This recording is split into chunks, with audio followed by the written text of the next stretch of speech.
স্বাধীনতা আন্দোলনের রক্তজরা দিনগুলোতে আমাদের শুধু বর্তমান ভারতবর্ষ না, এই অবিভক্ত ভারতবর্ষ, এই ভারতবর্ষকে পরাধীনতার শৃঙ্খল থেকে মুক্ত করার জন্য যিনি পথ দেখিয়েছেন এবং স্বাধীনতা অর্জনের পরেও যতদিন তিনি বেঁচে ছিলেন এই দেশের গণতান্ত্রিক আন্দোলনকে, স্বাধীনতার স্বপ্নকে, আমাদের দেশকে সমস্ত দিক থেকে আরও সমৃদ্ধ শক্তিশালী করার জন্য তার সারাটা জীবন যিনি বিলিয়ে দিয়ে গেছেন, সেই লক্ষ্মী স্বামীনাথন তথা লক্ষ্মী সাইগলের স্মৃতির প্রতি আমি গভীর শ্রদ্ধা জ্ঞাপন করছি। আজকের দিনে তার 12তম প্রয়াণ বার্ষিকীতে বা 13তম প্রয়াণ দিবসে শুধু এই দেশের নারীদের জন্য না, এই দেশের আজকের 140 কোটি মানুষের কাছে লক্ষ্মী সাইগলের জীবন এই দেশকে কিভাবে স্বাধীনতা সংগ্রামীদের সেই স্বপ্নকে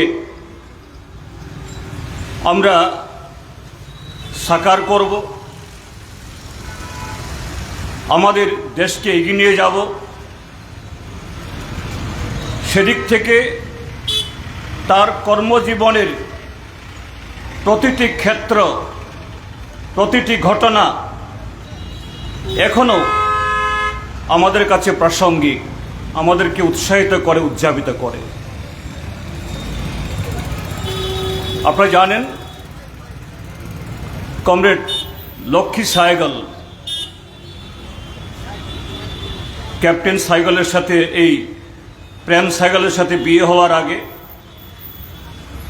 তার টাইটেল ছিল লক্ষ্মী স্বামীনাথন।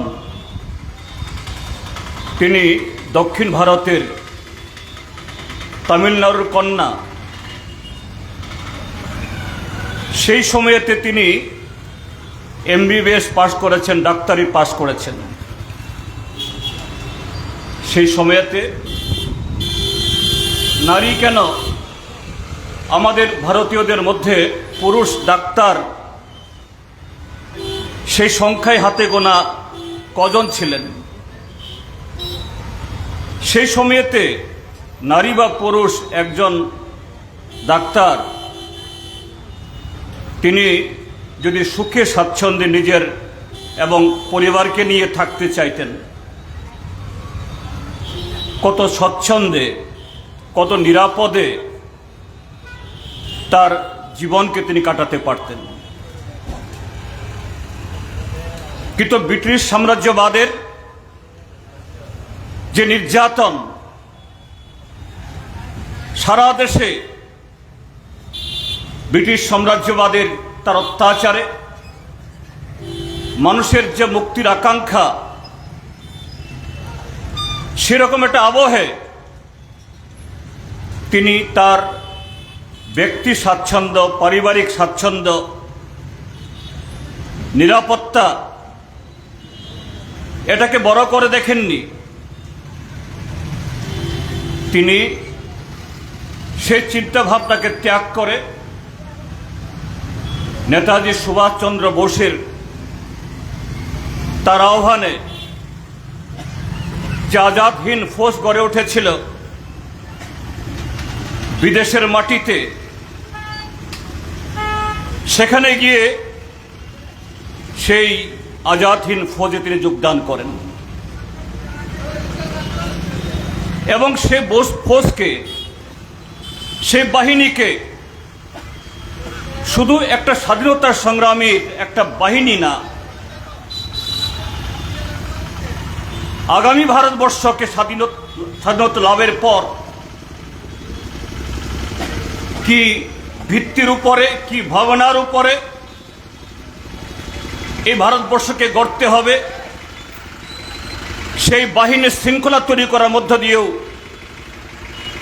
নেতাজি সুভাষচন্দ্র বসুর আশীর্বাদ, তার প্রেরণা নিয়ে সে বাহিনীকে গড়ে তুলেছিলেন। আপনারা জানেন, সে আজাদ হিন্দ ফৌজের যারা প্রথম সারির যারা কমান্ডাররা, তারা কেউ ছিলেন হিন্দু, কেউ ছিলেন মুসলমান, কেউ ছিলেন শেখ।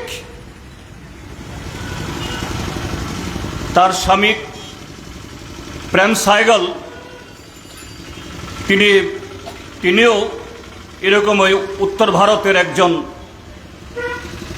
সেনানী ছিলেন। এইভাবে এই বাহিনীকে সত্যিকারের একটা দেশপ্রেমিক, সত্যিকারের এই ভারতকে শক্তিশালী করতে গেলে পরে শুধু স্বাধীনতার আন্দোলন না, স্বাধীনোত্তর ভারতবর্ষেও দেশকে কি ধরনের নেতৃত্বের হাত ধরে, কি চেতনায় পরিচালিত করতে হবে, তিনি তার সেই মেধা, তার ইচ্ছা শক্তি, তার ক্ষমতা এবং তার ত্যাগ তিতিক্ষা সব দিক দিয়ে তিনি দেখিয়েছেন। তার জন্মদিনে আপনারা 5টা দাবিতে,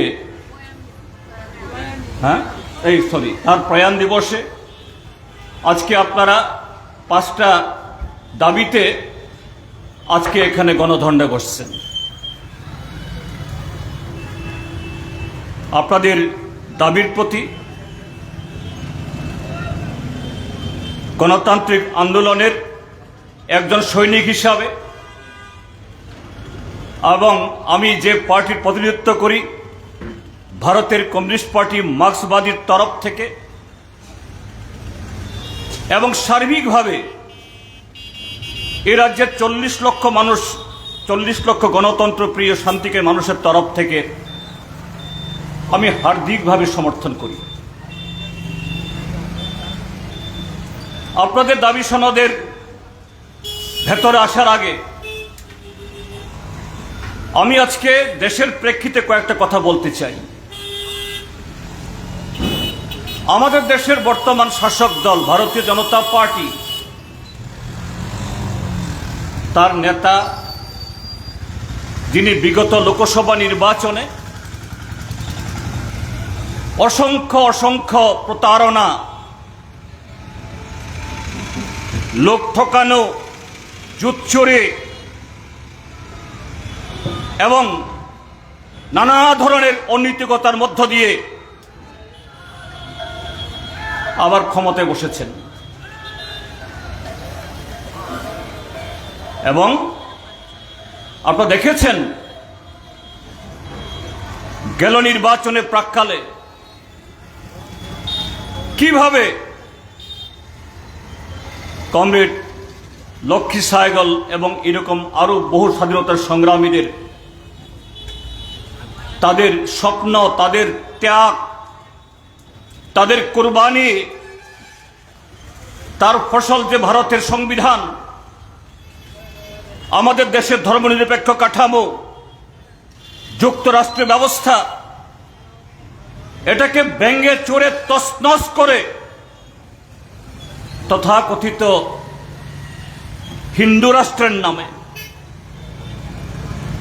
তথাকথিত তাদের সেই সবকা সাথ সবকা বিকাশের নামে এই দেশকে কোথায় ঠেলে নিয়ে যেতে চেষ্টা করেছিল, কিন্তু পারেনি। এই দেশের জাগ্রত জনতা তাদের হাজারো চেষ্টার মধ্য দিয়েও তাদের স্বপ্নকে বাস্তবিত হতে দেয়নি। সেই আপকি বার 400 পারের যে আকাঙ্ক্ষা, ভারতীয় জনতা পার্টি এককভাবেই 370টা আসন দখল করে বর্তমান সংবিধানকে বদলে দেওয়ার যে তাদের আস্ফালন, এটাকে ঠেকিয়ে দিয়েছে। এবং এই অনৈতিকতা যদি তারা অবলম্বন না করতে পারতেন, ভারতের নপুংসক নির্বাচন কমিশনকে ব্যবহার করে, রাষ্ট্রযন্ত্রকে ব্যবহার করে, হাজার হাজার কালো টাকা ব্যবহার করে আজকে নরেন্দ্র মোদীর তৃতীয়বার এই প্রধানমন্ত্রী পদে বসার স্বাদ আজকে মেটার কথা না। আজকে পার্লামেন্টে নির্মলা সীতারামনের বাজেট পেশ করার কথা না, হয়তো আর অন্য কেউ আজকে বাজেট পেশ করতেন। যাই হোক, এগুলো সেই সমস্ত বিস্তারিত আমি এখানে আনছি না। আমি যে কথাটা এখানে বলতে চাই, ভারতীয় জনতা পার্টি এবং তার পেছনে যে শক্তিটা কাজ করে, রাষ্ট্রীয় স্বয়ংসেবক সংঘ আরএসএস, তারা এই দেশের মানুষকে বোঝাতে চায় এরা হলো বিকাশের সবচেয়ে বড় পূজারী। তারা হলেন এই দেশের নাগরিকদের, সাধারণ মানুষের সবচেয়ে কাছের বন্ধু। তারা হলেন এই দেশের নারীদের, যারা জনসংখ্যার অর্ধেক সারা পৃথিবীতেও, যে কোনো দেশেও, যে কোনো পরিবারেও তাদের সবচেয়ে পরম বন্ধু। এবং এই নারীদের ঠকানোর জন্য নারীদেরকে আরএসএস মনুষ্য পর্যায়ে বিবেচনা করে না। আরএসএস এর ভাষায় সাভারকার বা ওই গোলওয়ারকার, যাদের কথা তারা প্রচার করে, তাদের লেখা বইপত্রগুলোতে তারা যে সমস্ত তত্ত্ব আওড়ে গেছেন, যেগুলো আজকে অন্ধভক্তদের মাধ্যমে ছড়ানোর চেষ্টা হচ্ছে, সেখানে কোথাও নারীদের প্রতি বিন্দুমাত্র সম্মান, বিন্দুমাত্র মর্যাদা, পরিবারে বা সমাজে তাদের কোনো গুরুত্বের কথা তারা স্বীকার করেন না। এটা আমার কথা নয়, তাদেরই লেখা বই। সেই বইগুলো তারা এখনো বাতিল করেননি বা তার জন্য দুঃখ প্রকাশ করেননি।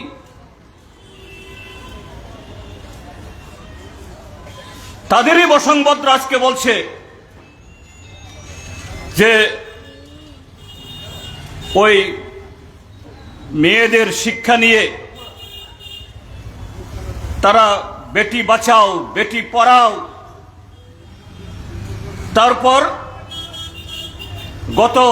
গেল নির্বাচনের বছরখানেক আগে সেখানে আইনসভাতে 1/3 আসন নারীদের জন্য সংরক্ষিত রাখার জন্য বিল পাশ করে, এবং এই ত্রিপুরা রাজ্য সহ সারা দেশেই তাদের বৈতরণী পার হওয়ার জন্য, তাদের কায়েমি স্বার্থকে সুরক্ষিত রাখার জন্য আমাদের রাজ্যেও ত্রিপুরা রুরাল লাইভলিহুড মিশন, জীবিকা মিশনের মাধ্যমে কিছু মহিলাকে বোকা বানিয়ে যাচ্ছে, কোটিপতি দিদি ইত্যাদি নাম বানানোর নামে। কিন্তু গেল নির্বাচনে আমরা কি দেখি? সপ্তদশ লোকসভাতে 543 জন সাংসদের মধ্যে মহিলা সাংসদ ছিলেন 78 জন। মহিলাদের যদি তারা এতই গুরুত্ব দিতেন, তাহলে সে 78 তার 3 গুণ বা 4 গুণ না হলেও অন্তত 100 জন হতো। কিন্তু এবার অষ্টাদশ লোকসভা নির্বাচনে এই মহিলাদের সংখ্যা নেমে 78 থেকে 74 হয়েছে, 4 জন কমে গেছে। এ হলো ভারতীয় জনতা পার্টি আরএসএস এর মহিলা প্রেম, নারীদের প্রতি তাদের সম্মান, এবং আজকে যদি আমরা দেখি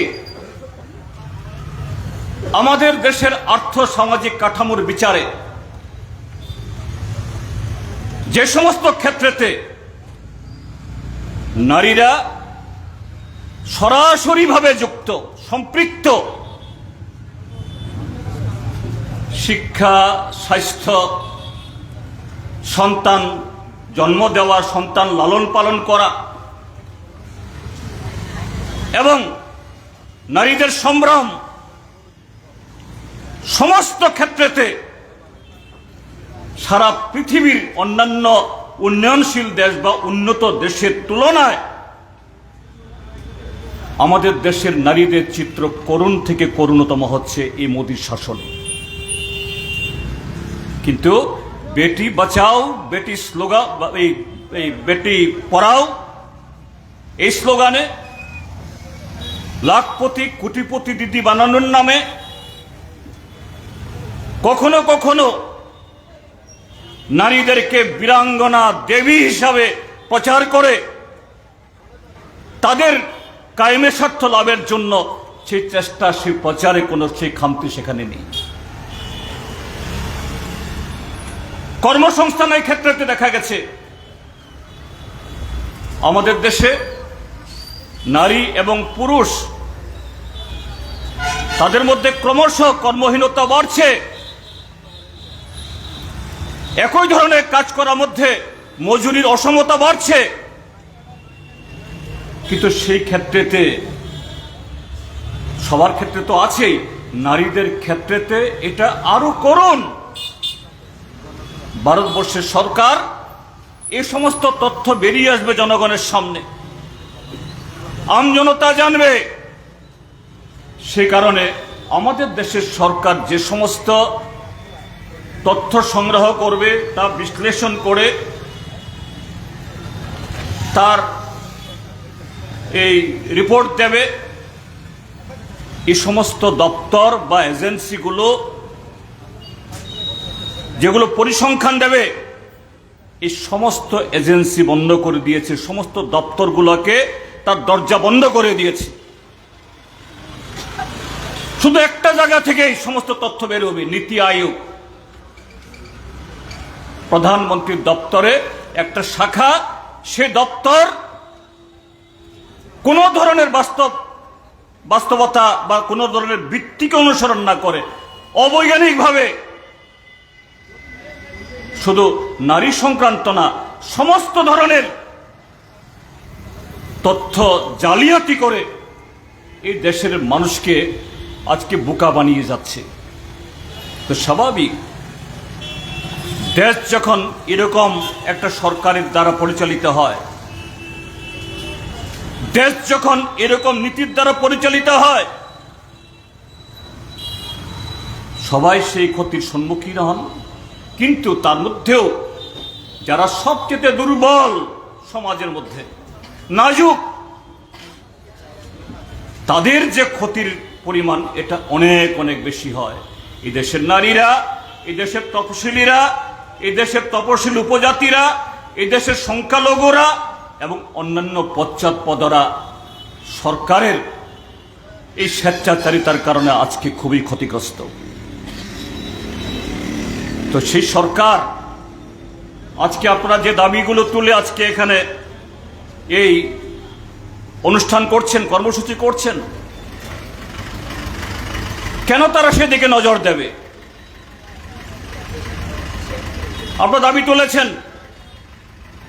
শিক্ষা ক্ষেত্রে নৈরাজ্য, শুধু সারা দেশের ক্ষেত্রেতে না, নিট বা নেট না, বা এরকম সর্বভারতীয় ডাক্তারি, ইঞ্জিনিয়ারিং যে সমস্ত পরীক্ষা হয় সেই ক্ষেত্রেতে না, বিজেপি শাসিত সমস্ত রাজ্যগুলোতে ক্যান্সারের মতো ছড়িয়ে যাচ্ছে। সেই ক্যান্সার আজকে ত্রিপুরা রাজ্যের মধ্যে প্রায় শুধু ক্যান্সারের উপসর্গ না, ত্রিপুরা রাজ্যের মধ্যে ক্রনিক ক্যান্সার। এখানে একটা বেসরকারি মেডিকেল কলেজ, যারা গরু চুরি আরো নানা ধরনের অসাধুতা অবলম্বন করে যারা অর্থ আত্মসাৎ করে সিবিআই ইডির জালে পড়ে আছে, অন্য একটা রাজ্যে সেই সংস্থার বিরুদ্ধে এ রাজ্যে যারা শাসক দল তাদেরই নেতারা এর বিরুদ্ধে যারা আন্দোলন করেন, সেই টাকা ত্রিপুরা রাজ্যে খাটছে। আর তাদেরকে অবৈধ সুযোগ দিতে গিয়ে এই ত্রিপুরা রাজ্যের এখানকার প্রাচীনতম অন্যতম ঐতিহ্যের বহনকারী ইন্দিরা গান্ধী মেমোরিয়াল হসপিটাল, এটাকে এদের হাতে তুলে দেওয়া হয়েছে। তড়িঘড়ি ভারতবর্ষের স্বাস্থ্য মন্ত্রক যে সংস্থার বিরুদ্ধে তাদের দলেরই অভিযোগ, এবং ত্রিপুরা রাজ্যের মধ্যে বিগত 1 মাস ধরে বিভিন্ন অংশে মানুষের তরফ থেকে এত আওয়াজ উঠেছে, এগুলোতে কর্ণপাত করে তড়িঘড়ি কেন্দ্রীয় সরকার সেই কলেজকে অনুমোদন দিয়ে দেয়। তো বুঝতে পারেন দুর্নীতি, নৈরাজ্য কোন জায়গায়। অসাধু ব্যবসায়ীদের হাতে সমস্ত শিক্ষা ব্যবস্থা তুলে দাও, মেডিকেল কলেজ হোক, ইঞ্জিনিয়ারিং কলেজ হোক, স্কুল হোক। আজকে ত্রিপুরা রাজ্যের মধ্যে বামপন্থী ফ্রন্ট সরকার যতদিন ছিল বা সরকার যাওয়ার পর থেকে শুধু শিক্ষা দপ্তরে প্রায় 25,000 শিক্ষক শিক্ষিকা হয় অবসর হয়ে গেছেন বা অন্য কারণে তাদের চাকরি বিচ্যুতি হয়েছে। 25,000 শিক্ষক শিক্ষিকা নেই। কিভাবে চলে? জনসংখ্যা বাড়ছে না কমছে? ছাত্রছাত্রীর সংখ্যা বাড়ছে না কমছে? যেখানে আরো বেশি শিক্ষক শিক্ষিকা নিয়োগ করতে হবে, আরো স্কুল করতে হবে, এই সরকারের শিক্ষক শিক্ষিকা নিয়োগ করার জন্য কোনো ভ্রুক্ষেপ নেই। নতুন স্কুল নির্মাণ খোলার কোনো ভ্রুক্ষেপ নেই, উল্টো চলতি স্কুল বন্ধ করে দিচ্ছে। কাজেই শুধু নৈরাজ্য বললে ভুল হবে। নৈরাজ্য মানে হলো কালো টাকা বানানোর তার প্রক্রিয়া, কিন্তু নৈরাজ্যের পাশাপাশি আমাদের দেশের জনগণের, আমাদের দেশের নতুন প্রজন্মের শিক্ষা পাওয়ার অধিকার, সে অধিকার থেকেই এই দেশের ভবিষ্যৎ প্রজন্মকে নরেন্দ্র মোদীর নেতৃত্বে ভারতীয় জনতা পার্টির কেন্দ্রীয় সরকার এবং রাজ্যেও ডাক্তার মানিক সাহার সরকার এটাকে টাকা বানানোর মেশিন, আর এই রাজ্যের নতুন প্রজন্মকে অন্ধকারে ঠেলে দেওয়ার একটা কর্মসূচি হিসাবে তারা এটাকে ব্যবহার করছে। তার সাথে কাজ খাদ্য, দুটি নির্বাচন পরপর হচ্ছে বলে আগরতলা শহরে আমাদের দৃশ্য দূষণটা একটু কম হচ্ছে, নতুবা লোকসভা বা পঞ্চায়েত নির্বাচন যদি না চলতো এখন অসংখ্য পোস্টারে 6 লাখ থাকতো। 1 নম্বর সুশাসন, 2 নম্বর সুশাসন, আরো কত কি।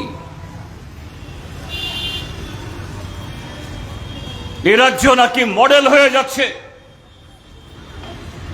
উন্নয়নে, বিকাশে। গত 6 বছরে ত্রিপুরা রাজ্য একেবারে চাঁদের কাছাকাছি চলে গেছে এই প্রচার। এই সবগুলো বলার সুযোগ নেই বা সময় নেই, আপনাদের অন্য বক্তারা বলবেন। আমি শুধু একটু রেফারেন্স দিতে চাই। নিশ্চয়ই আপনারা যারা এখানে এসছেন বা যারা আমার বক্তব্য শুনছেন, আমরা গভীরভাবে উদ্বিগ্ন।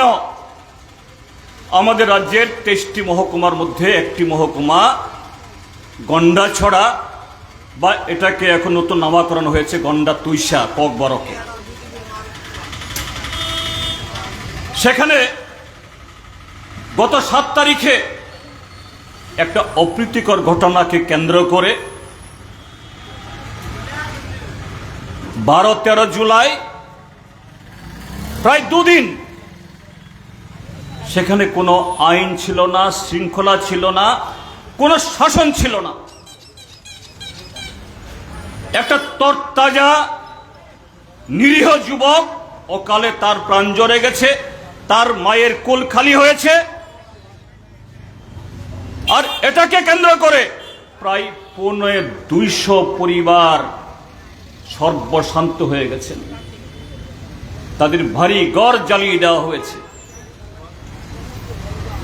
তাদের দোকানপাট লুটপাট শুধু না, একেবারে পুরো ছাই করে দেওয়া হয়েছে। গাড়ি, অটো, মোটরসাইকেল তার শ্মশানে পরিণত করা হয়েছে। গত 12 তারিখ থেকে আজ পর্যন্ত এখনো গন্ডাতুইশা স্বাভাবিক হয়নি। যারা সরাসরি ক্ষতিগ্রস্ত হয়েছেন তারা তো হয়েছিলেই। গন্ডাতুইশা মহকুমার আরো প্রায় লক্ষাধিক মানুষ, বাজার বন্ধ, গাড়ি ঘোড়া বন্ধ, স্কুল বন্ধ, হাসপাতালও প্রায় অচল। প্রতিনিয়ত প্রতিটা রাত তাদের কাটাতে হয়েছে ভয়ে। কারণটা কি? কারণ এই সরকার গত 2023-এ তীব্রামথার সে গোপন প্রেমের পর সেই পথ ধরে এখানে যে বিজেপির সরকার তৈরি হয়েছে সংখ্যালঘু ভোট নিয়ে, এই ত্রিপুরা রাজ্যের মানুষের রায় তারা সেখান থেকে শিখতে চান না।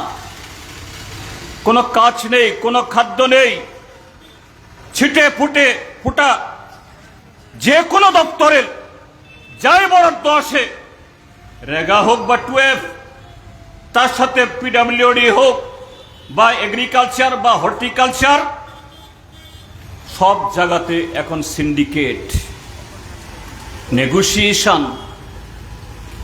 মুষ্টিমেয় কিছু লোক ওই সচিবালয় থেকে শুরু করে গ্রাম পঞ্চায়েত অবধি অল্প কিছু লোকের হাতে, যারা সংবিধান বহির্ভূত, তারা নির্বাচিতও না, কেউ তারা মণ্ডলের সদস্য, কেউ মোর্চার সদস্য, কেউ শক্তি কেন্দ্রের সদস্য, তারাই দাপট দেখায় পঞ্চায়েতে, তারাই দাপট দেখায় মহাকরণে, তারাই দাপট দেখায় পিডব্লিউডি হোক বা এগ্রিকালচার সমস্ত ক্ষেত্রেতে। এই রাজ্যের কি ছাত্র, কি যুবক, কি কৃষক, কি ক্ষেতমজুর, কি জমিয়া, এদের সমস্ত অধিকার আজকে লুণ্ঠিত। তার মধ্যে গন্ডাছড়া বামপন্থী ফ্রন্ট সরকারের সময়তে সারা ত্রিপুরার সাথে গন্ডাছড়াকে সাজিয়ে তোলার আপ্রাণ চেষ্টা হয়েছিল এবং অনেক এগিয়েও ছিল। আরো এগোতে পারত যদি সন্ত্রাসবাদ না থাকত। কিন্তু এই সরকারের 6 বছরে সমস্ত স্তব্ধ, গণতান্ত্রিক কার্যকলাপ সব বন্ধ করে দেওয়া হয়েছে। পাহাড়ের মানুষ প্রায় বুভুক্ষ, অনাহার, অর্ধাহার, নিত্য নৈমিত্তিক ঘটনা, সন্তান বিক্রি, রেশন কার্ড বন্ধক। শুধু তা নয়, গন্ডাছড়া সহ ধলাই জেলার অন্য মহকুমা থেকেও আন্তর্জাতিক সীমানা, সেখানে যে কাঁটাতার আছে, কাঁটাতারের বেড়া ছেড়ে আমাদের রাজ্যের মানুষ পেটের তাগিদে ওই বাংলাদেশের পার্বত্য চট্টগ্রামের জঙ্গলে গিয়ে সেখানে গন্ধকি এবং অন্যান্য ঔষধি গাছ আহরণ করে কোনো রকম দুবেলা খাওয়ার ব্যবস্থা করতে হয়েছে, যা 25 বছর আমরা কখনো শুনিনি, কখনো হয়নি। গত ফেব্রুয়ারিতে বিধানসভা নির্বাচনের পর এই 2023 সালে রেগা থেকে কোনো কাজ নেই। এখন পঞ্চায়েত নির্বাচন শুরু হয়েছে।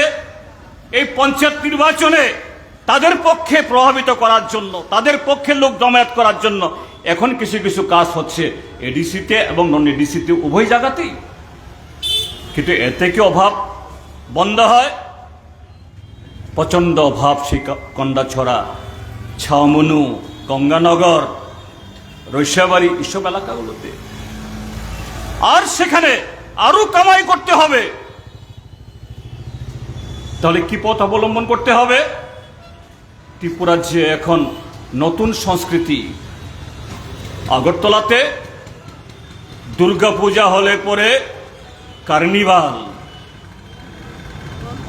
শনি পূজাতেও কদিন বারে কার্নিভাল হবে। আর গ্রামগুলোতে আনন্দ মেলা, মানুষের পেটে ভাত নাই, আনন্দ মেলা। কার আনন্দ মেলা? শাসক দলের চুনোপুটিদের আনন্দ মেলা, লুটপাটের রাস্তা খোঁজার জন্য আনন্দ মেলা। আর অসাধু কিছু পুলিশ অফিসার, অসাধু কিছু আরো প্রশাসনের আধিকারিক 1 মাসের উপর ধরে সেখানে আনন্দ মেলা চলছে। সে আনন্দ মেলা কি? সন্ধ্যা হলেই প্রকাশ্যে মদ, মাংস, জুয়া, গাঁজা, ভাং, ইয়াবা সব চলছে। শুধু থানাকে কিছু কমিশন দিলে হয়, প্রশাসনের আধিকারিককে কিছু কমিশন দিলে হয়, সাথে তো শাসক দলের নেতা পোতারা আছেনই।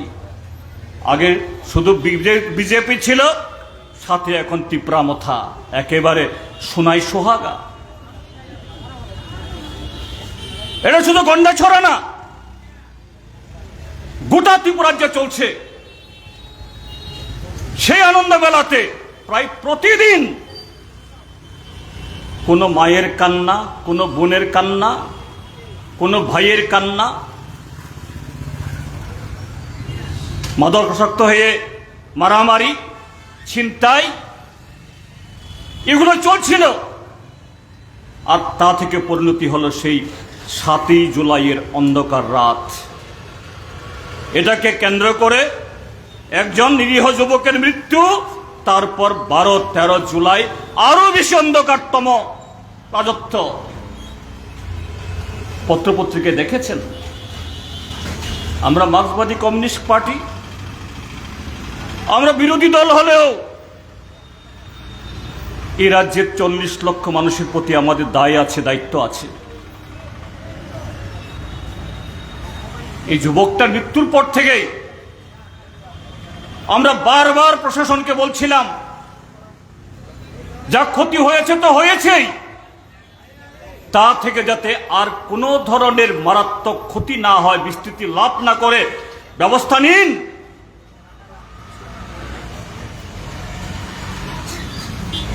দুপুর থেকে জেলা প্রশাসন, পুলিশ প্রশাসনকে আমরা বলছি,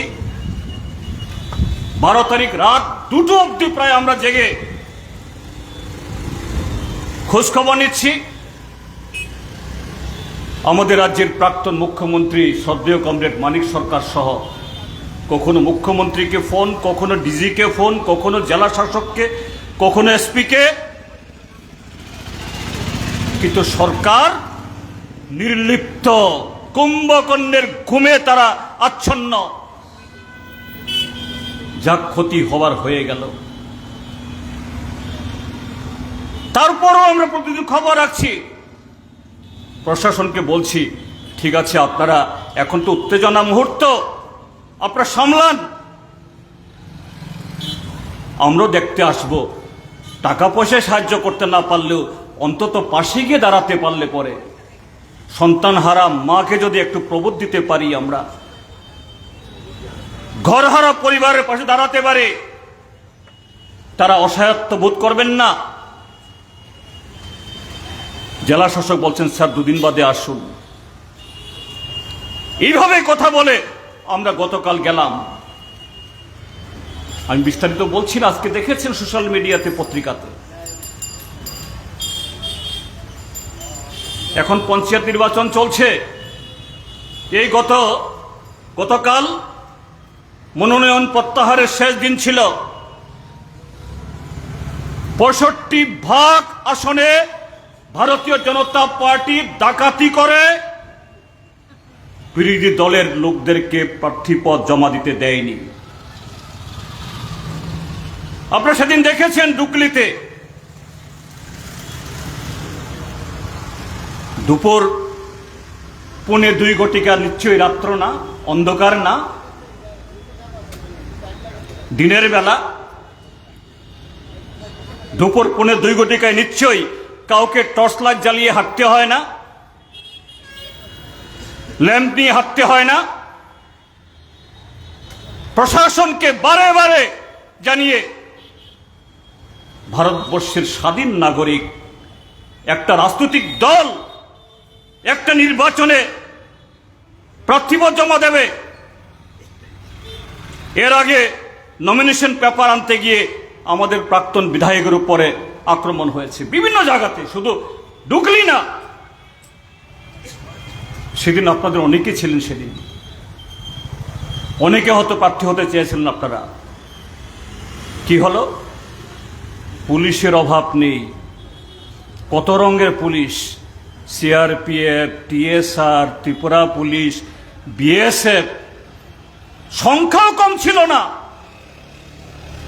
কিন্তু ডাক্তার মানিক সাহার দেবতুল্য কার্যকর্তারা, ভারতীয় জনতা পার্টির দেবতুল্য এদের কর্মকর্তারা লাঠি উঁচিয়ে সারা রাত ধরে যে মদ খেয়েছে, সেই মদের খালি বোতল নিয়ে, ইট পাটকেল নিয়ে রাজপথের উপর আক্রমণ।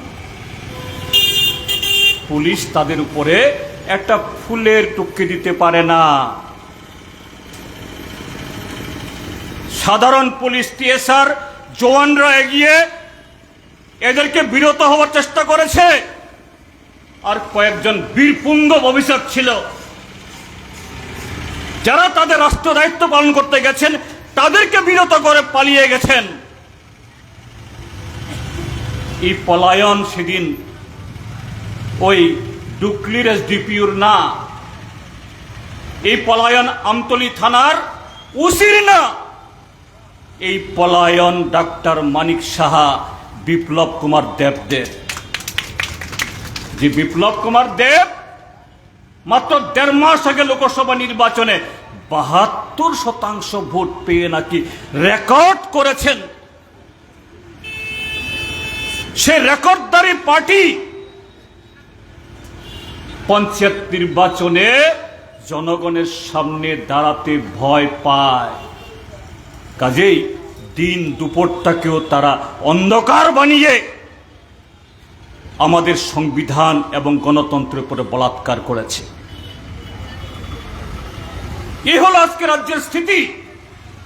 কাজে সেই সরকার আপনারা যে দাবিগুলো এনেছেন, রেগাতে আরো কাজ চাই, অঙ্গনওয়াড়ি কর্মী যারা তাদের মজুরি বৃদ্ধি চাই, যারা অবসর গ্রহণ করেছেন তাদের গ্র্যাচুইটি, কোর্ট বলেছে তাদের গ্র্যাচুইটি দিতে হবে,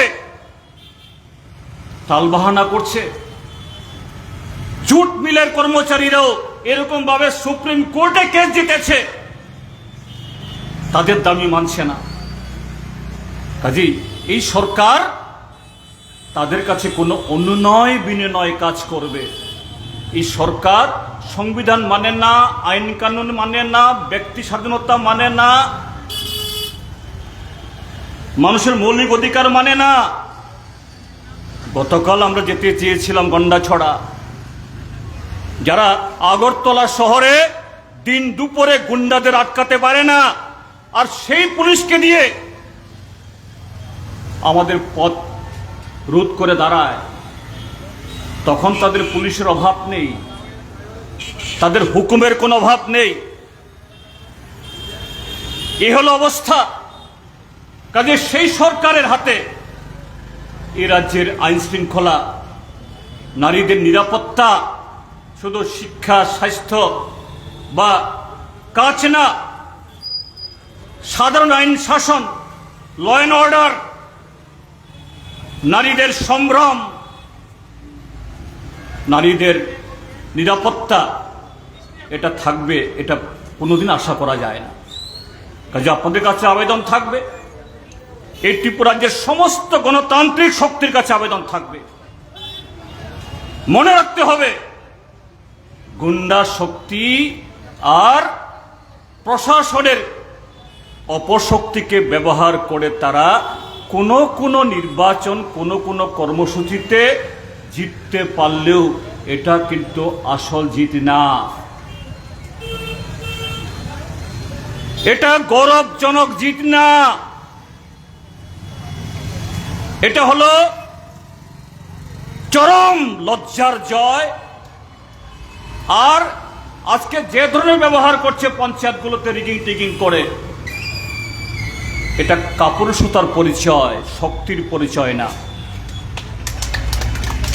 এই শক্তিগুলো পৃথিবীর কোনো দেশে, কোনো কালে, কোনো প্রান্তে তারা অনন্তকাল ক্ষমতায় থাকতে পারে না। আপনারা দেখেছেন কদিন আগে ফ্রান্সে, সেখানে নয়া ফেসিবাদ, ফ্রান্সের বর্তমান যে প্রেসিডেন্ট, সেখানকার বুর্জোয়া দল, তার মদতে নয়া ফেসিবাদী একটা দল ফ্রান্সকে দখল করার জন্য নির্বাচন চেষ্টা করেছিল। মাত্র এক সপ্তাহের মধ্যে ফ্রান্সের যারা গণতন্ত্রপ্রেমী, শান্তিকামী, বুদ্ধিজীবী, খেলোয়াড়, সাংস্কৃতিক কর্মী রাস্তায় নামলো। এক সপ্তাহের মধ্যে ফ্রান্সের আকাশের রং পরিবর্তন হয়ে গেল। সেখানে কমিউনিস্টরা, বামপন্থীরা সর্ববৃহৎ দল হিসাবে ফ্রান্সের নির্বাচনে তারা হয়ে এসেছেন। তাদেরকে ঠেকানোর চেষ্টা হচ্ছে সরকার তুলে না করতে, কিন্তু পারবে না। কাজে আমাদের দেশেও নরেন্দ্র মোদী, অমিত শাহ, এই রাজ্যের মধ্যে ডাক্তার মানিক সাহা, বিপ্লব দেবরা হয়তো সাময়িক 2-4টা নির্বাচন এরকম গুন্ডা, কালো টাকা, প্রশাসন দিয়ে জিতবে,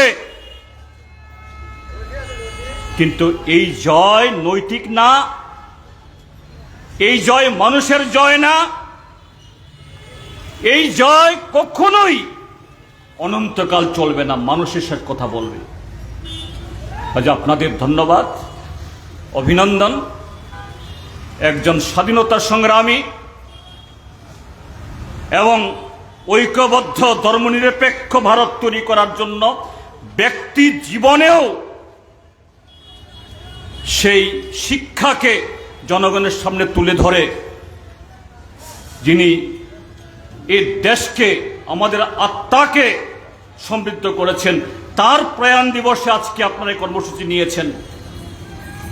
আগামী দিন আরো বৃহত্তর অংশ জনগণের মধ্যে গিয়ে এ রাজ্যের সমস্ত গণতান্ত্রিক, শান্তিকামী এবং উন্নয়নকামী শক্তিকে সামিল করার মধ্য দিয়ে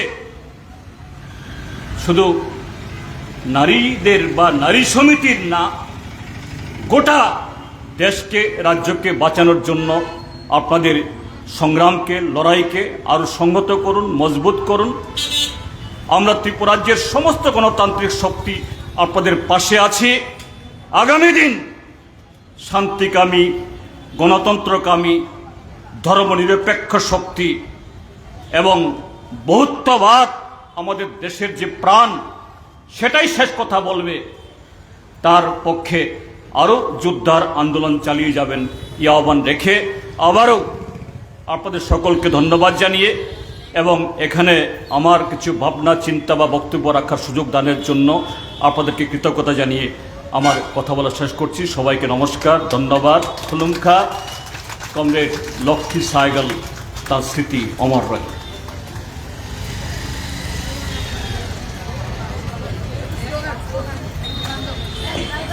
অসংখ্য ধন্যবাদ বিরোধী দল নেতাকে ওনার মূল্যবান বক্তব্য পেশ করার জন্য।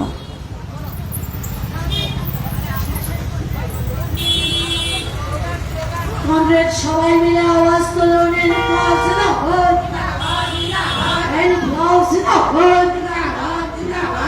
ভারত গণতান্ত্রিক নারী সমিতি দিচ্ছে ডাক, সারা ভারত গণতান্ত্রিক নারী সমিতি দিচ্ছে ডাক, ইনকলাব জিন্দাবাদ। শিক্ষাক্ষেত্রে নৈরাজ্য বেসরকারীকরণ বন্ধ করো, শিক্ষাক্ষেত্রে নৈরাজ্য বেসরকারীকরণ বন্ধ করো। স্বাস্থ্য কেন্দ্রকে বেসরকারি প্রতিষ্ঠানের হাতে তুলে দেওয়া যাবে না, স্বাস্থ্য কেন্দ্রকে বেসরকারি প্রতিষ্ঠানের হাতে তুলে দেওয়া যাবে না। খাদ্যের অভাব নিরসনে সরকারকে ভূমিকা গ্রহণ করতে হবে। রাজ্যের ভেঙে পড়া আইন শৃঙ্খলা ও গণতন্ত্র পুনরুদ্ধারের সর্বস্তরের জনগণ এগিয়ে আসুন। অঙ্গনওয়াড়ি কর্মী ও সহায়িকাদের অবিলম্বে গ্র্যাচুইটি প্রদান করতে হবে। নইলে এই সংগ্রাম, নইলে এই সংগ্রাম, এই তো বলে লড়াই লড়াই লড়াই চাই, লড়াই লড়াই লড়াই চাই। শিক্ষাক্ষেত্রে নৈরাজ্য বেসরকারীকরণ বন্ধ করো, শিক্ষাক্ষেত্রে নৈরাজ্য বেসরকারীকরণ বন্ধ করো। স্বাস্থ্য কেন্দ্রকে বেসরকারি প্রতিষ্ঠানের হাতে দেওয়া যাবে না, স্বাস্থ্য কেন্দ্রকে বেসরকারি প্রতিষ্ঠানের হাতে দেওয়া যাবে না। খাদ্যের অভাব নিরসনে সরকারকে ভূমিকা গ্রহণ করতে হবে, খাদ্যের অভাব নিরসনে সরকারকে ভূমিকা গ্রহণ করতে হবে। ভেঙে পড়া আইন শৃঙ্খলা পুনরুদ্ধারের সর্বস্তরের জনগণ এগিয়ে আসুন। রাজ্যের ভেঙে পড়া আইন শৃঙ্খলা ও গণতন্ত্র পুনরুদ্ধারের সকল স্তরের জনগণ এগিয়ে আসুন। অঙ্গনওয়াড়ি কর্মী ও সহায়িকাদের অবিলম্বে গ্র্যাচুইটি প্রদান করতে হবে। নইলে এই সংগ্রাম, নইলে এই সংগ্রাম, তাই তো এই লড়াই লড়াই লড়াই চাই, লড়াই লড়াই লড়াই চাই। সারা ভারত গণতান্ত্রিক নারী সমিতি দিচ্ছে ডাক, সারা ভারত গণতান্ত্রিক নারী সমিতি দিচ্ছে ডাক। ইনকলাব, ইনকলাব, ইনকলাব জিন্দাবাদ, ইনকলাব, ইনকলাব, ইনকলাব জিন্দাবাদ। সারা ভারত গণতান্ত্রিক নারী সমিতি দিচ্ছে ডাক, ইনকলাব জিন্দাবাদ।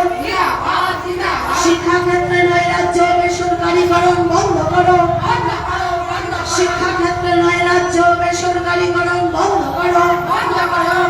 স্বাস্থ্য কেন্দ্রকে বেসরকারি প্রতিষ্ঠানের হাতে দেওয়া চলবে না, স্বাস্থ্য কেন্দ্রকে বেসরকারি প্রতিষ্ঠানের হাতে তুলে দেওয়া চলবে না, চলবে না। স্বাস্থ্য কেন্দ্রকে বেসরকারি প্রতিষ্ঠানের হাতে তুলে দেওয়া চলবে না, চলবে না।